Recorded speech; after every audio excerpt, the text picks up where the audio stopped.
ఎంత అందంగా ఉన్నావు తెలుసా అసలు. దిష్టి చూకు పెట్టుకోవచ్చు కదా. సుధీర్ అంకుల్ ఉన్నాడు కదా. అంటే నేను దిష్టి చొక్కనా? yes correct answer.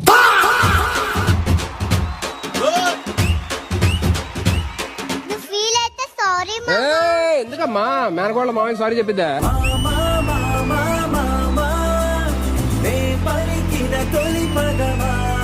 దొండకాయ బెండకాయ సుధీర్ మామ నా గుండకాయ. Varnavi so good. సముద్రంలో ఉంటుంది లోతు, రాధిక గారి అప్పటికి యూతు. చాలా అద్భుతమైన గిఫ్ట్ గాడ్ మదర్ కి ఇచ్చారు. నువ్వు స్టేజ్ మీదకి వస్తేనే పండగలాగా ఉంటుంది.